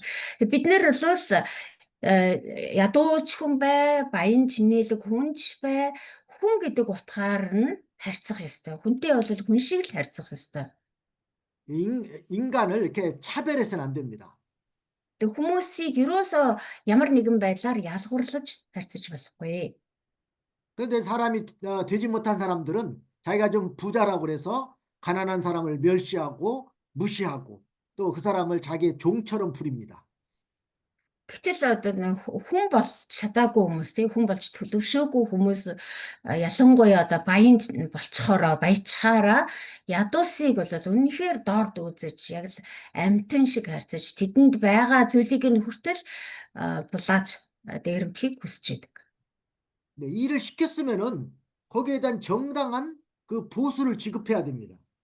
Хэрвээ одоо хүнээр ажил хийлгсэн болвол тийм ээ тэр хийсэн ажлынх нь хэмжээнд хөлсийг нь өгдөг байх ёстой. 근데 일을 아주 혹독하게 시켜놓고 보수는 적게 준다든지 또 보수를 주지 않는 그것은 아주 악한 일입니다. Гэтэл хүнийг одоо зарчхаад тэр тусмаа одоо хүнд хүчээр ажил хийлгэчгээд тэрэнд нь тохирсон мөнгийн хангалттай өгөхгүй жоохон мөнгө өгөх юм уу альсгүй л огт өгөхгүй байх нь бол үнэхээр байж болшгүй мүлжлэг юм. 신명기 25장 4절에 보면은 곡식을 떠는 소의 입에 망을 씌우지 말지니라 그랬습니다. Биднээс амьд Хитtul 25-ын 4 дээр юу гэж хэлсэн бэ гэвэл тариа цайруулж байгаа үхэрэнд хошуурч бүү хий гэсэн байдаг. 근데 일하는 자에게는 이렇게 정당한 대가를 지급해야 된다는 것입니다. Энэ юу гэсэн үг вэ гэхээр хүн ажил хийжлээл тэрэнд нь тохирсон хөлсийг нь өгдөг байх ёстой гэсэн. 특별히 외국인들 또 자기 나라보다 못 사는 나라에서 온 외국인들을 아주 혹독하게 일을 시키고 돈을 주지 않는 그런 아주 악덕 업주도 있습니다. Ялангуяа одоо энэ нийгэмдэр ямар бас ийм муу жишээ байна вэ гэхээр гадаадын ажилчид тийм ээ одоо гадаадын цагаач ажилчидад өөрийнхөө манай улсаас жоохон амьдрал доогуур тийм газраас ирсэн, тийм улсаас ирсэн ажилчдыг одоо мүлжих тийм асуудал бол маш их гардаг. Яг тэр тохирсон цалин мөнгөний өгдөгөө ч юм уу эсвэл маш бага мөнгөөр цалинжуулж ажилуулдаг. 만약에 그 일한 대가를 받지 못한 그 근로자가 하나님 앞에 호소하게 되면은 하나님께서는 반드시 그 기도를 들으실 것입니다. Тэгээд гадаад дотоод гэлтгүү тийм ээ тэр ажилчаад тэр цалин хөлсөө мөнгөө авч чадаагүй тэр ажилчин бурханд хандаад хашгирах юм бол бурханд энэ талаар одоо айлтгаж мэдүүлэх юм бол бурхан заавал тэр хүний төлөө тэр эзэнтэй нь бол хариуцлага тооцох болно. 내가 좀 잘 산다고 그래서 나보다 좀 못한 사람을 무시하거나 멸시하지 말아야 됩니다. Тэгэхээр би одоо жоохон овоо гайгүй амьдралтай байлаа гэд надаас жоохон доорой амьдралтай хүнийг бол ерөөсөө тэгж басамжилж дорд үзэж болохгүй. 네, 좀 10분 동안 쉬겠습니다. За 10 минут завсарлаа.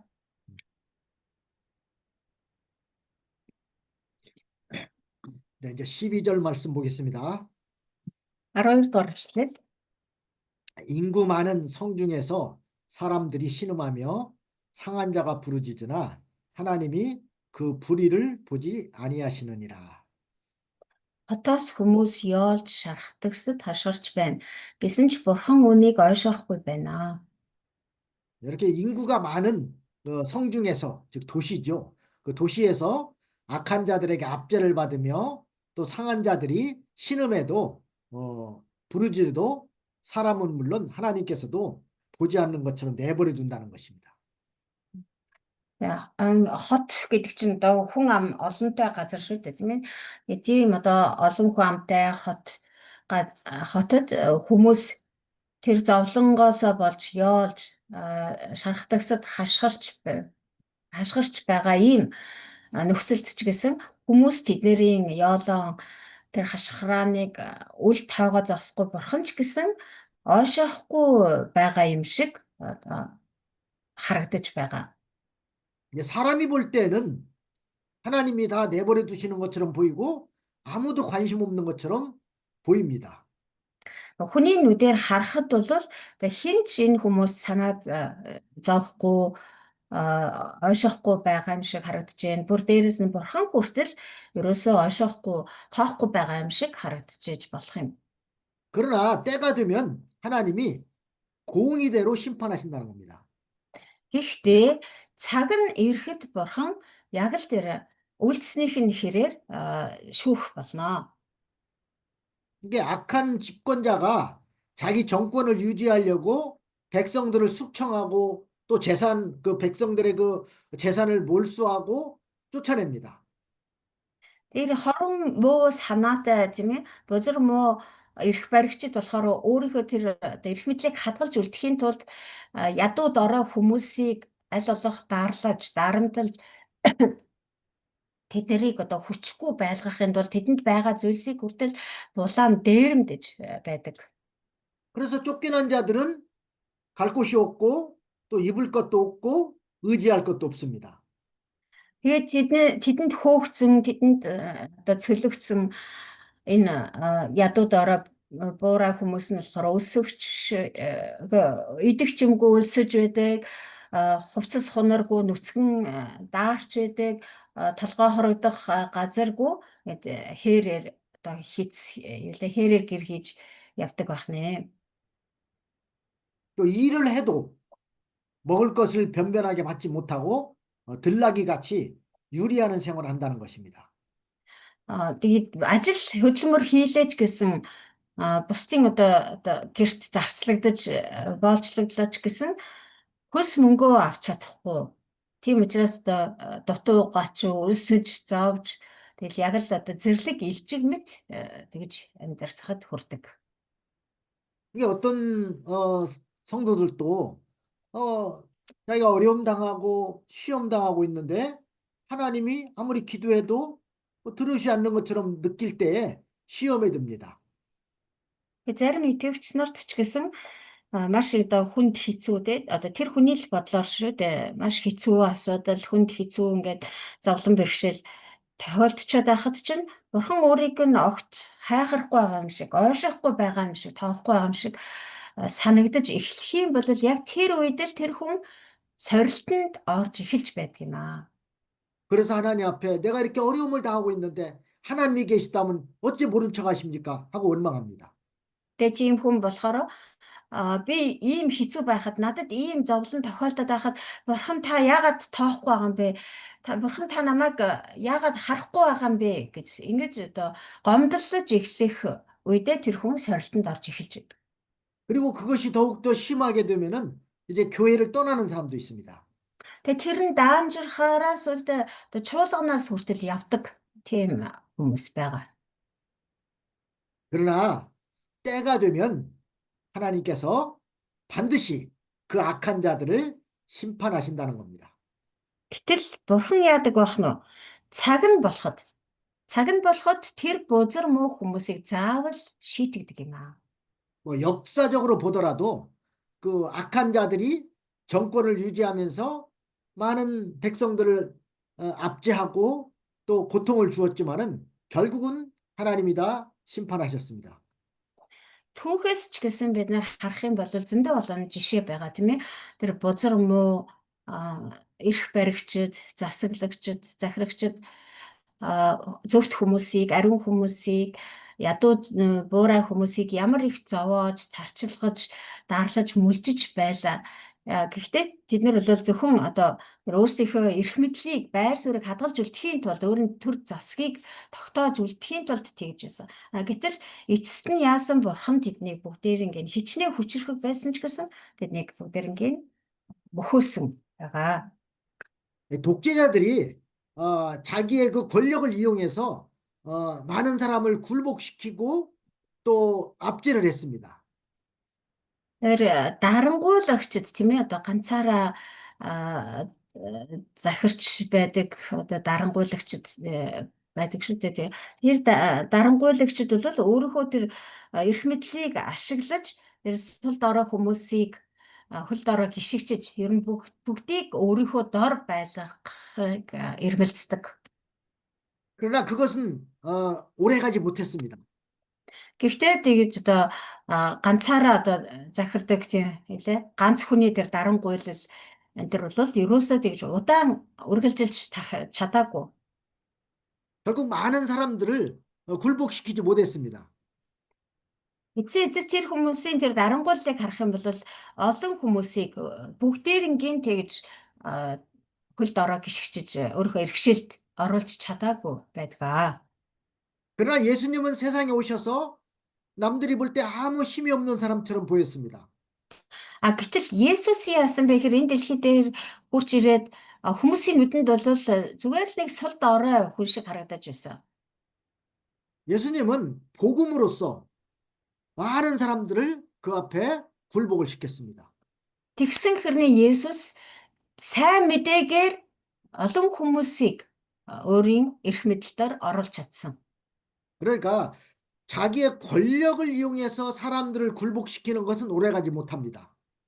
Ингээд харахаар эрх мэдлээ ашиглаж тий өөрийнхөө одоо байр чадлыг ашиглах юм бол хүмүүсийг хизээч өөрийн эрхэнд оруулж чаддгүй маа. 그러나 하나님의 말씀을 전해서 하나님 앞에 스스로 무릎 꿇게 하는 것은 그건 영원토록 오래갑니다. Харин Бурхны үгийг тунхаглаж, Бурхны сайн мэдээгээр дамжуулан тэр хүмүүс өөрсдөө сайн дураараа тэр Бурхны үгийн иргэшэл дор орж ирэх нь бол хайгуу олон байдаг. 예수님은 하나님의 뜻을 복종하심으로 인해서 어, 많은 사람들을 그리스도께로 돌아오게 했습니다. Есүс өөрөө Бурхны хүсэл таалалд бүрэн захирагдсанараа олон хүмүүсийг Бурхны эрх мэдэл дор оруулж чадсан. 이게 악한 자들이 백성들을 압제하고 또 그들을 여러 가지 모양으로 힘들게 한다 할지라도 그것 때문에 우리가 낙심할 필요가 없습니다. Бузар муу тэр эрх баригчид эрх мэдлээ ашиглаж хүч бэраа ашиглаж олон хүмүүсийг өөрийн эрхшил дор оруулж байгаа мэд харагдаж болох юм. Тийм байдлыг хараад бид нэр ерөөсөө сэтгэлээр унаж болохгүй. 악한 자들은 반드시 하나님께서 그 악행을 갚으실 것이기 때문입니다. Яагаад гэвэл тэр хормоо хүмүүсийг бурхан заавал устгаж шүүж тэр сайн санаат одоо зөвхт хүмүүсийн өшөөг авах учраас. 그다음에 네 번째 대지는 13절로 17절까지가 악한 자들의 행동과 모습입니다. За дараагийн 4-р хэсэг маань болохоор 13-аас 17 дугаар ишлэл байгаа. За энэ нь болохоор бузар муу хүмүүсийн үйлс. 13절 말씀 한번 보겠습니다. 13 дугаар ишлэгийг уншъя. 또 광명을 배반하는 사람들은 이러하니 그들은 광명의 길을 알지 못하며 그 첩경에 머물지 아니하는 자라. Гэрлийн эсрэг тэрслэгчид, гэрлийн замыг үл тоомсорлогчид, энэ замаар амьдрахыг эс хүсэгчид байдаг. 이 광명은 이제 밝은 빛을 말하는 겁니다. За гэрэл гэж гарч байна тийм ээ. 여기서는 하나님과 그 말씀과 선을 가리킵니다. За энэ гэрэл гэдэг нь юуг илэрхийлж байна гэхээр бурхан ба бурханы үг мөн сайн үсийг илэрхийлж байгаа. Энэ гэрэл гэдэг үг маань. 그런데 이 광명을 배반하는 사람들은 언제나 이 죄 가운데 살기를 좋아하는 자들입니다. Тэр энэ гэрлийн эсрэг тэрслэгчид гэдэг нь бол үргэлж тэр одоо юу гим нүгэл дотор амьдрахыг хүсэгчид, гим нүгэл дотор амьдрах дуртай хүмүүс гэсэн үг. 이 악한 자들은 이 광명의 길을 깨닫지도 못하고 또 찾지도 못하고 찾을 수도 없습니다. За бас гэрлийн замыг үл тоомсорлогчд гэсэн мэт тийм ээ. Тэр нөгөө бузар муу хүмүүс болохоор ерөөсөө энэ гэрлийн замыг тэр гэрэл гэгээтэй замыг мэддэгчгүй, мэдхийгч хүсдэггүй байгаа. 그들은 이 어두움을 좋아하고 그 어두운 가운데 항상 머뭅니다. Тэд нар болохоор харанхуйд дуртай, үргэлж тэр харанхуй дотор амьдардаг хүмүүс. 바른 길을 가려고 하지 않습니다. Тэд нар зөв замаар явахыг хүсдэггүй. 의인은 항상 하나님의 말씀을 사모하고 말씀대로 걸어가기를 기뻐하는 자들입니다. Харин зөвхт хүмүүс гэж ямар хүмүүс вэ гэхээр үргэлж одоо бурхны үгэнд дууралдаг. Тэгээд тэр үгийн замаар явахыг хүсдэг хүмүүс байгаа. 네, 그리고 14절부터 17절까지 말씀 보겠습니다. 한번. Дараа нь 14-өөс 17 дугаар эшлэгийг харъя. 네, 사람을 죽이는 자는 새벽에 일어나서 가난한 자나 빈궁한 자를 죽이고 밤에는 도적같이 되며 가늠하는 자의 눈은 저물기를 바라며 아무 눈도 나를 보지 못하리라 하고 얼굴을 변장하며 밤에 집을 뚫는 자는 낮에는 문을 닫고 있은즉 광명을 알지 못하나니 그들은 다 아침에 흑암같이 여기니 흑암의 두려움을 알미니라 그랬습니다. Алуурчин үүр цэврээр босож ядуусыг хийгээд өгөөгүйчүүдийг алдаг. Шөнө нь хулгайч шиг байдаг. Завхаарагчийн нүд үдшийн бүрийг хүлээн намайг нэгч нүд харахгүй гэж нүрээ тагладаг. Харанхуйд тэд байшингуудыг ухаж өдөр тэд өөрсдийгөө төгждөг тул гэрлийг үл мэднэ. Үхлийн харанхуй тэдний хувьд өглөөтэй адил, тэдний нүхт нь үхлийн харанхуйн аим шиг билээ. 네, 여기 14절에 그 사람을 죽이는 자는 새벽에 일어난다 이렇게 말했습니다. За 14 дугаар ишлэлээр асуурчин өөр цүрээр босдог гэжсэн байна. 이것은 악을 행하는 자는 아주 일찍부터 악한 일을 계획하고 사람을 죽인다는 뜻입니다. За энэ юу гэсэн үгүй гэхээр одоо бузар муу үйлс хийдэг тийм бузар муу үйл хийдэг хүмүүс бол бүр үүр зүрээр хүртэл одоо аль л одоо бузар муу ямар өнөөдөр бузар муу хийх өнөөдөр ямар одоо хүнийг хорлох уу гэж бодож босдгоо гэсэн үг.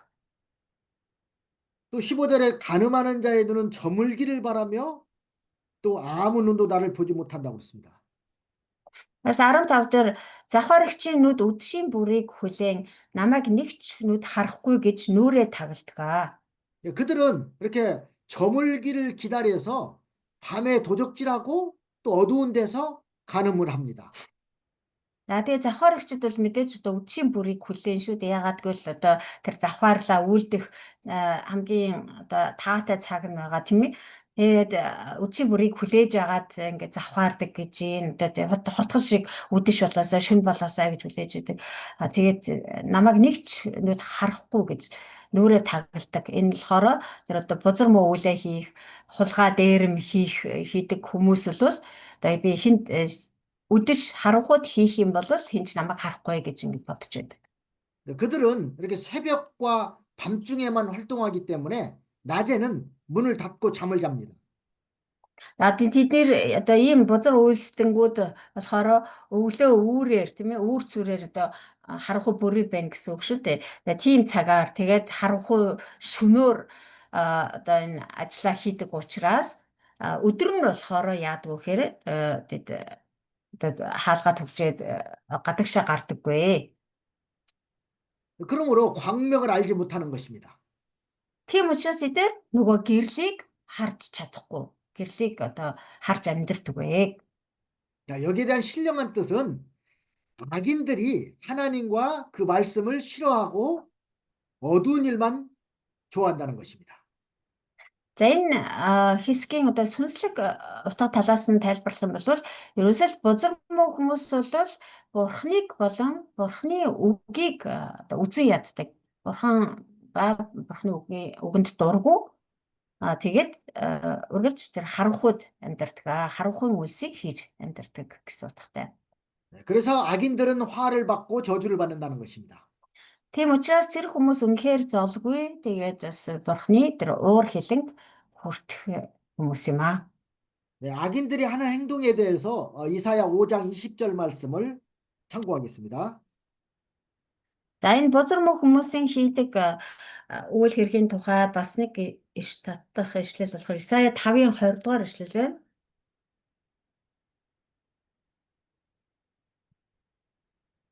네. 이사야 5장 20절 말씀에 보면 악을 선하다 하며 선을 악하다 하며 흑암으로 광명을 삼으며 광명으로 흑암을 삼으며 쓴 것으로 단 것을 삼으며 단 것으로 쓴 것을 삼는 그들은 화 있을진저 그랬습니다. Мууг сайн, сайныг муу гэж нэрлэгчид, харанхуйг гэрлийг харанхуйгаар солигчид, гашууныг амттай, амттайг гашуунаар орлуулагчид хөөрхий. 이게 악인들은 악을 선하다고 말하고 또 흑암으로 광명을 삼는다는 것입니다. Тэгээ бузар муу хүмүүс яадаг байх нь гэхээр мууг сайн гэдэг. Тэгээд харанхуйг гэрлээр сольдог. 그다음에 다섯 번째로 18절로 25절까지는 악한 자는 일시에 흥하나 반드시 망한다는 것입니다. За дараа нь 5 дугаар хэсэг рүү орж байна. 18-аас 25 дугаар ишлэл. За энэ болохоор бузар муу хүмүүс төр зуур 일시로 뭐죠? 흥하나? 반드시 망한다. төр зуур одоо хөгжин цэцэглэгч гарцаагүй бөхөх болно, сөрөх болно гэсэн хэсэг байгаа. 18절 말씀을 읽어보겠습니다. 그들은 물 위에 빨리 흘러가고 그 산업은 세상에서 저주를 받나니 그들이 다시는 포도원 길로 행하지 못할 것이라. 18 дараачлалыг уншия. Тэд усны мандал дээр хөөс мэт юм. Тэдний хувин болох газар нь хүртэл гарагдсан юм. Усан үзмийн талбайнууд руу тэд дахин зөвлөхгүй. 이처럼 악한 자들은 물이 흘러가는 것처럼 그 부귀와 영화가 잠깐 후에는 다 지나가고 만다는 것입니다. За эндээс харах юм бол нөгөө бузар муу хүмүүс маань хэсэгхэн хугацаанд ингээ хөгжин цэцгэлээ сайн сайхан явж байгаа мэт боловч тэр нь усны мандал дээр хөөс мэт юм аа гэсэн. Хэсгийн хугацааны дараа тэр яг хөөс шиг ингээ замхран алга болох юм аа, гарцаагүй үгүй болох тийм хөгжил цэцгэлэлт юм аа. 이렇게 세상 부귀 영화는 잠깐이면 다 지나가고 만다는 것입니다. Тэрийн ертөнцийн энэ эд баялаг нэр алдар гэдэг бол төр зурих байдаг. 영원히 남는 것은 하나님의 말씀만 영원히 남습니다. Харин мөнхөд үлдэх зүйл бол зөвхөн Бурхны үг юм. 세상에서 어떤 권력을 잡았느냐가 중요한 것이 아니라 세상에서 어떻게 하나님 말씀대로 살았느냐가 중요합니다. Тэр хамгийн чухал зүйл бол юу вэ гэхээр энэ дэлхий дээр хэр их эрх мэдлийг атгах чадсан бэ гэдэг нь бол ерөөсөө чухал биш. Харин энэ дэлхий дээр байхдаа хэр Бурхны үгээр амьдрсан бэ гэдэг нь хамгийн чухал юм. 하나님의 말씀을 순종해서 자라난 믿음만이 영원히 하늘나라까지 가지고 갈 수 있는 것입니다. Бид нэр энэ дэлхийгээс юу ч авч явж чадахгүй харин энэ дэлхий дээр дуулууртаагаар одоо зуурч барьж чадсан Бурхны үгсийг л бид нэр мөнхийн улс руу авч явж чадна. 그러니까 세상에서 어떤 권력을 가졌느냐가 중요한 것이 아니라 세상에서 어떻게 살았느냐가 중요한 것입니다. Тийм болохоор энэ дэлхий дээр би хэр их эрх мэдэлтэй амьдрсан бэ гэдэг нь чухал биш, харин энэ дэлхий дээр хэр Бурхны үгээр амьдрсан бэ гэдэг нь чухал юм аа. 믿음 지키느라고, 즉 하나님 말씀 지키느라고 고난을 당하고 환난을 당하고 핍박을 당하고 순교를 당한다 할지라도 그것은 영원히 하늘나라에 남아 있는 것입니다. Энэ дэлхий дээр би одоо өөрийнхөө итгэлийг сахихын тулд Бурхны үгийг сахихын тулд зовлон, бэрхшээл, уй гашуу тэр тгийлэл одоо амиа өргөхөд хүртэл хүрсэн байлаа ч гэсэн тэр итгэлээ би мөнхийн улс руу авч явж чадах юм. 그래서 세상 부귀영화는 다 지나가고 하나님께 저주받아서 다시는 포도원의 소출을 보지 못한다는 것입니다. Энэ дэлхий дээр энэ дэлхий дээр олж авсан тэр эд баялаг нэр төр бол ерөөсөө тэр усны мандал дээр хөөс мэд дорхноо замхраад алга болно. Тэгээд оронд нь тэд нар яах вэ гэхээр усан үзмийн талбайнууд руугаач зөвлөж чадахгүй болтлоо Бурханд харагдах болно. 왜냐하면은 악인은 반드시 하나님의 심판을 받아서 망하기 때문입니다. Яагаад тэгэл бузар муу хүмүүс бол гарцаагүй Бурхны дээр шийтгэлийг хүртэж сүрдэг. 그러니까 악인이 잘 되는 거 부러워할 필요가 없습니다. Тийм болохоор бузар муу хүмүүс сайн сайхан явж байгаад нь бид нэр ерөөсөө атархах хэрэг байхгүй. 차라리 믿음 지키느라고 고난 당하는 사람이 더 부러운 것입니다. Харин ч бид нэр хүнд атархах ёстой вэ гэхээр итгэлээ сахихын тулд зовлон эдэлж байгаа хүмүүсийг хараад атархах хэрэгтэй. 그들은 지금은 당장 믿음 지키느라고 고난을 당하지만은 반드시 하나님께서 상급으로 갚아 주실 것이기 때문입니다. Яг л одоохондоо тэр хүмүүс итгэлээ сахихын тулд хэсэг зур энэ зовлон эдэлж байгаа боловч тэр зовлонгийнхэн төлөө Бурхан гарцаагүй тэднийг шагнах учраас. 그래서 우리가 세상에서 믿음을 지킬 때에도 순교적인 정신을 가지고 믿음을 지켜야 됩니다.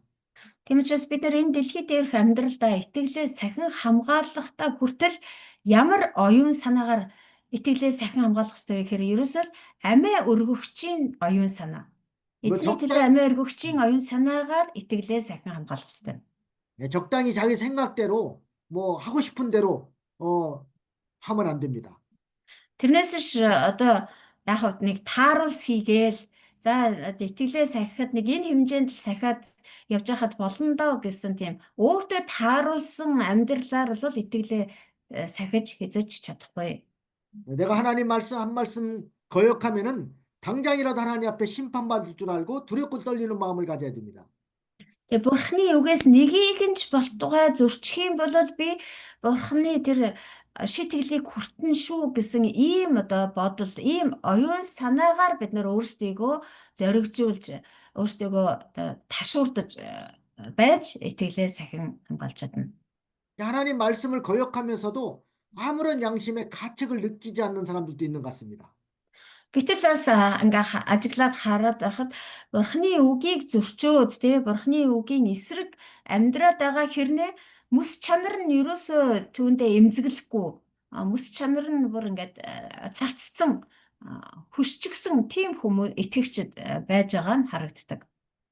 우리는 주의를 철저하게 지켜야 되는데 어떤 사람들은 주일날 바쁘면은 빠지면서도 아무런 양심의 가책을 느끼지 않는 사람이 있습니다.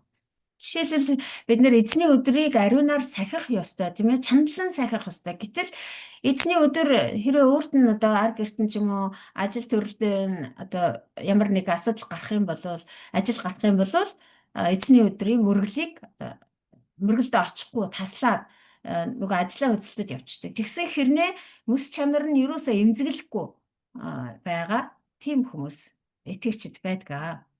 저는 어려서부터 주의를 철저히 지킨다는 것을 배웠기 때문에 정말 주일날 하나라도 한 시간이라도 빠지게 되면은 하나님 앞에 당장이라도 심판을 받을 줄로 이렇게 무서웠습니다.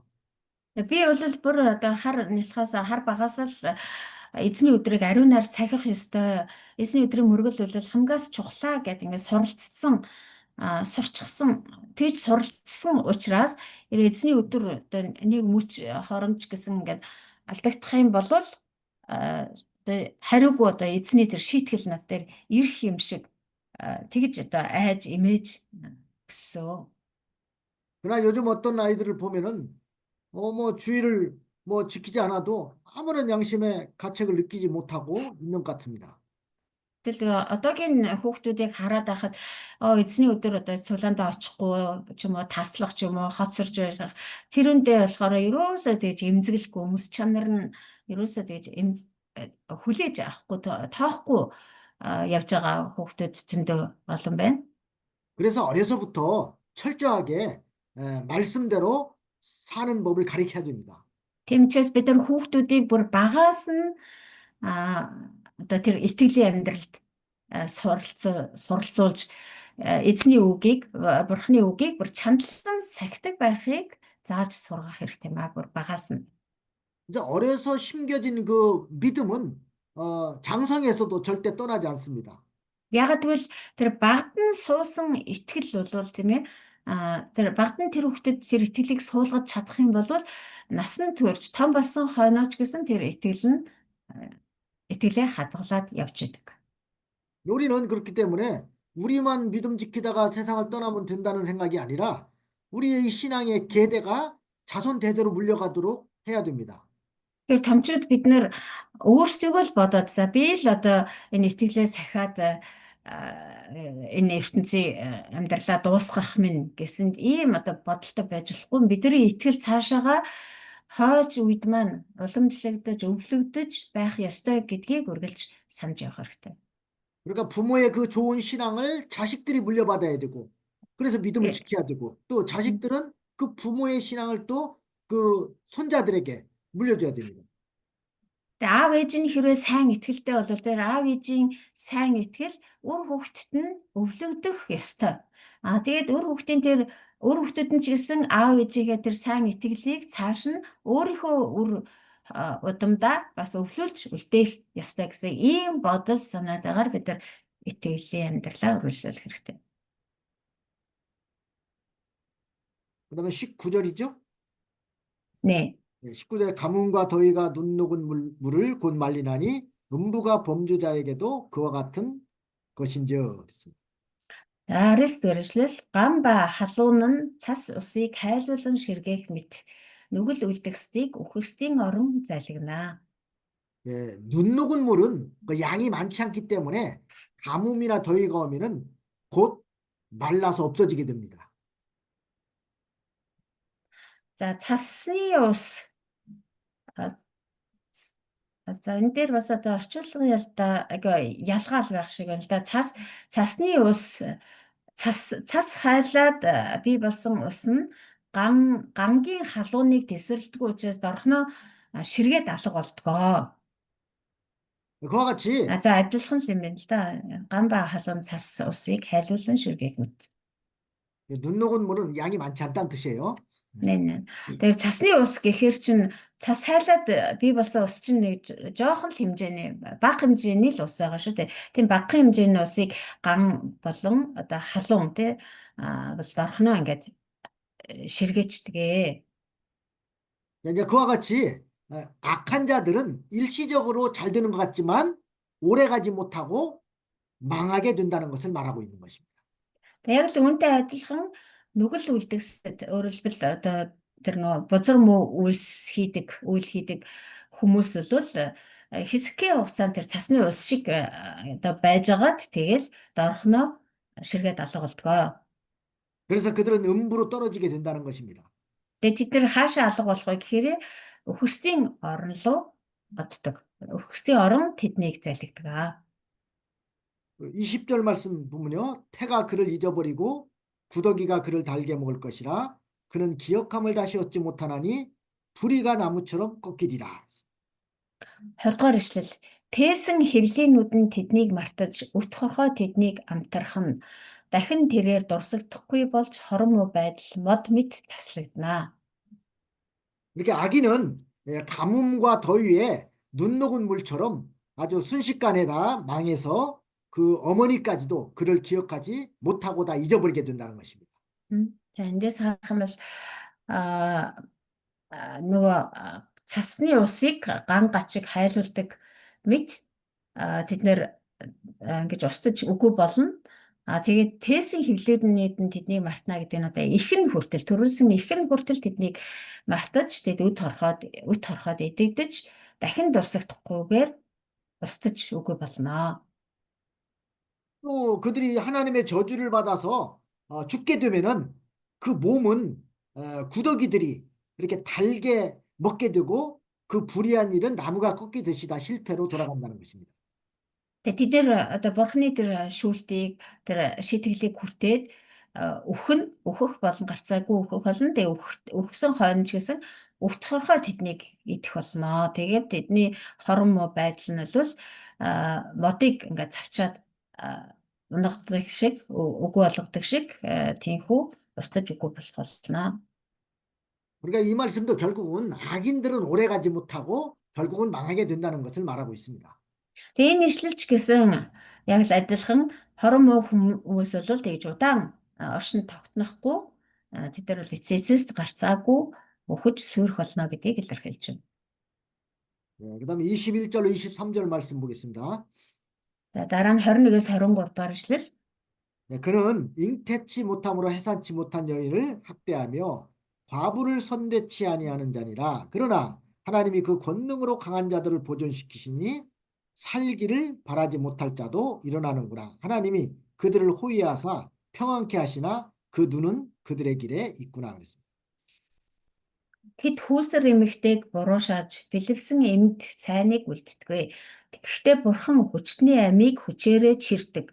Тиймээс тэд босдогч тэдэнд амийн баталгаа үгүй. Хэдийгээр тэд аюулгүй байж дэмжлэг авсан байдаг ч түүний мэлмий тэдний зам мөрийг харж байдаг. 이렇게 악한 자들은 잉태하지 못하기 때문에 해산하지 못하는 여인과 과부들을 선대하지 않는다는 것입니다.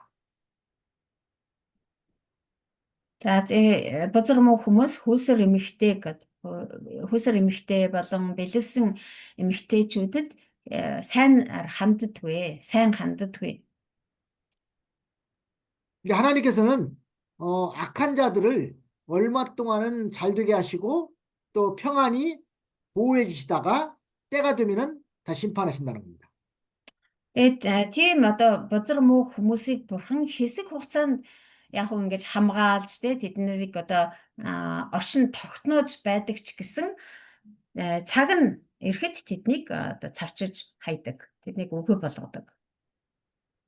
또 그 눈은 그들의 길에 있구나 이렇게 말했는데 이 말의 뜻은 눈은 그 길에 있구나. 그 그들의 길에 있구나. 이게 하나님의 눈이 그들의 악행을 다 보고 계신다는 겁니다. 23-ын төгсгөлд түүний мэлмий тэдний зам мөрийг харж байдаг гэсэн байна. Түүний гэдэг нь одоо бурхны мэлмий гэсэн үг тийм ээ. Тэгээ бурхан тэдний зам мөрийг харж байдаг гэдэг нь бол бурхан тэдний тэр бузар муу үйл болгоныг нь ажиглан харж байдаг гэсэн. 하나님이 악을 행하는 자들의 그 악행도 다 보고 계시고 또 선을 행하는 자들의 그 선행도 다 보고 계십니다.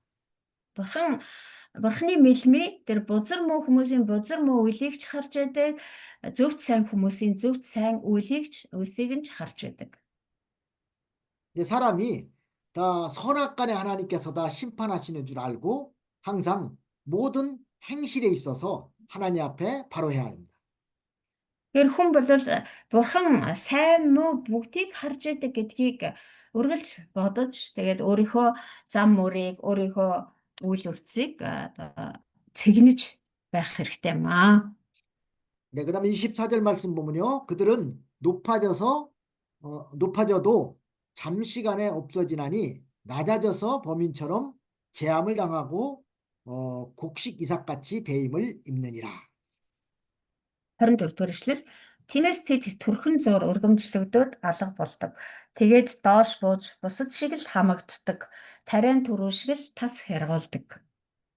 이렇게 악한 자가 일시적으로는 출세하고 성공하고 평안하고 높아질 때가 있습니다.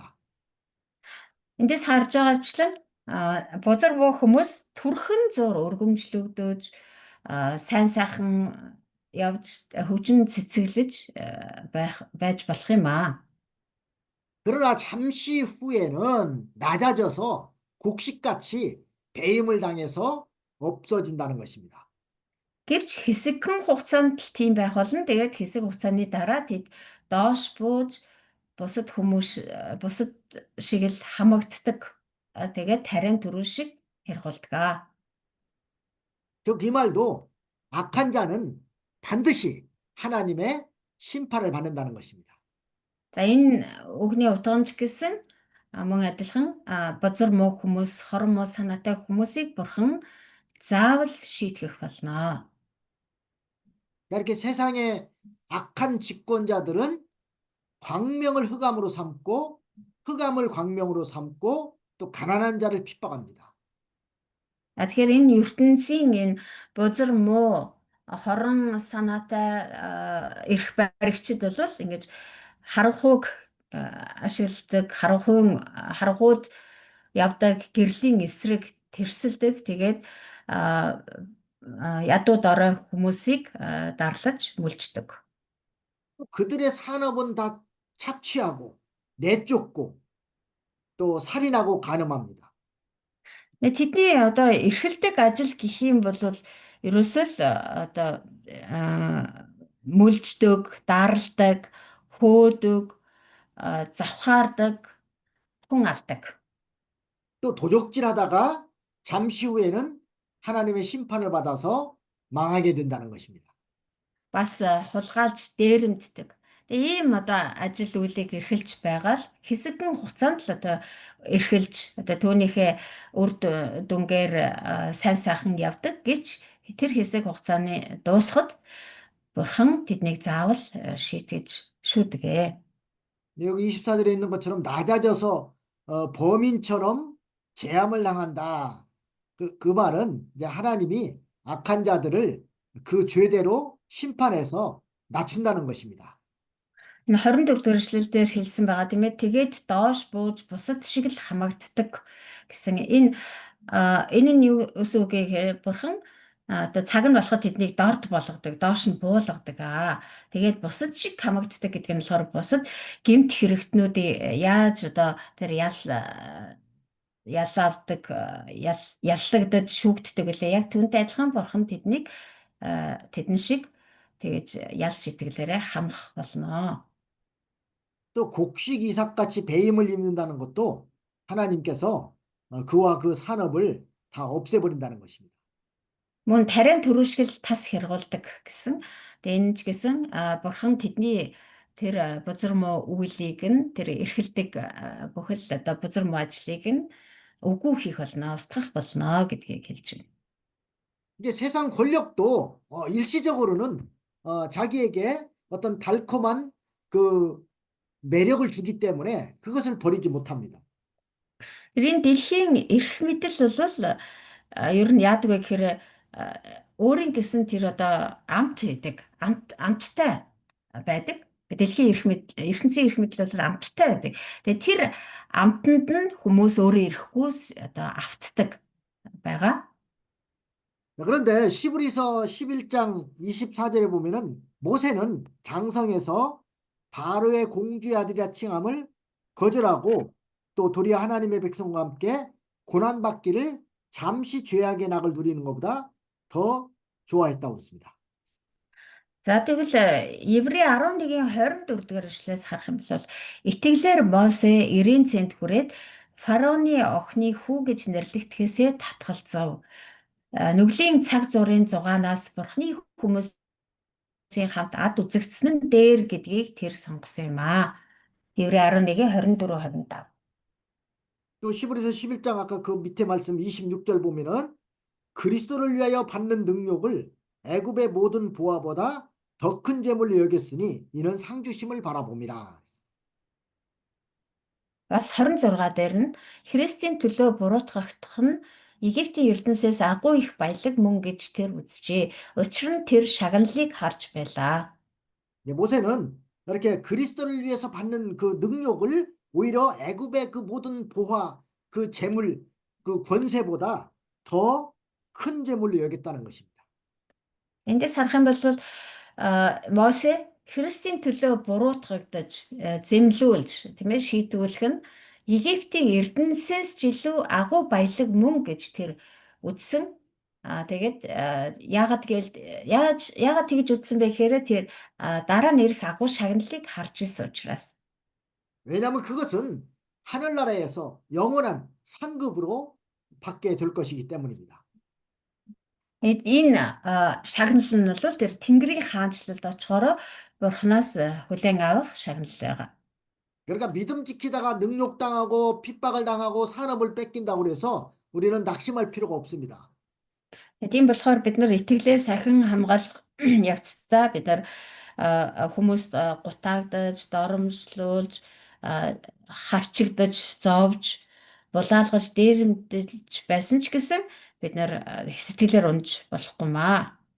이것은 오히려 하늘나라에서 더 영원한 상급을 받는 일이기 때문입니다.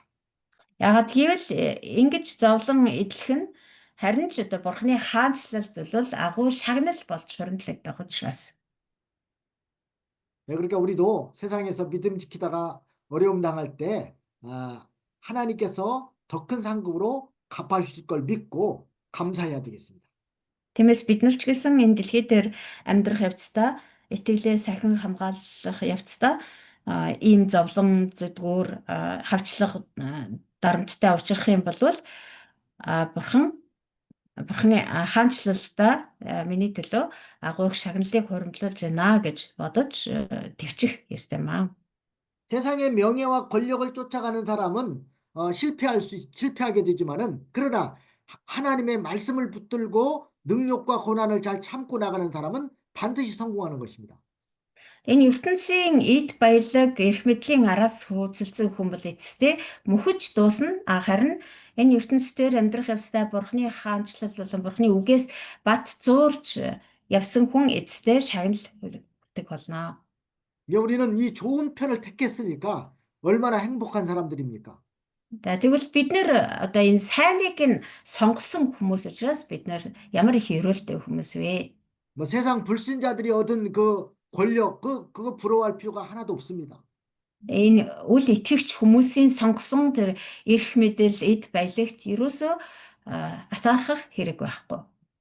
믿음 지키지 않고 얻은 재물 그거 하나 부러워할 거 없습니다. Итгэлгүйгээр олж авсан эрх мэдэл, эд баялагт бол бид нар огт атаархах хэрэг байхгүй маа. 우리는 비록 가진 것이 없다 할지라도 하나님의 말씀을 굳게 붙들고 믿음을 지킨 것이 그 모든 재화보다도 재물보다도 더 크다는 것입니다. Бид нэр одоо хураасан мөнгө олсон олц одоо өмч хөрөнгө тий эд баялаг байхгүй байлаа ч гэсэн Бурхны үгээс бат зуурж итгэлээ сахиж байгаа маань юутай ч зүйрлэшгүй баялаг юм аа. 그다음에 25절 말씀 보겠습니다.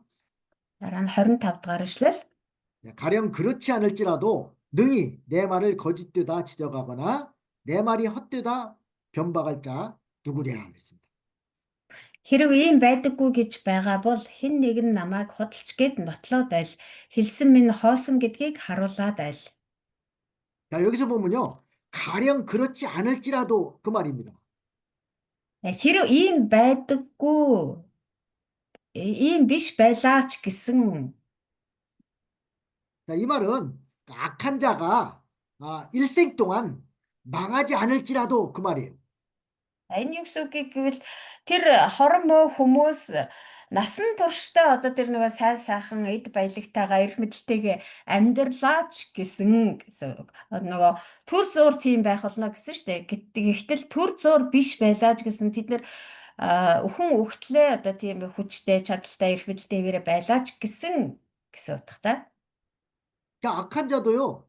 일생 동안 부귀영화를 누리면서 그냥 잘 살다가 죽는 사람도 있습니다.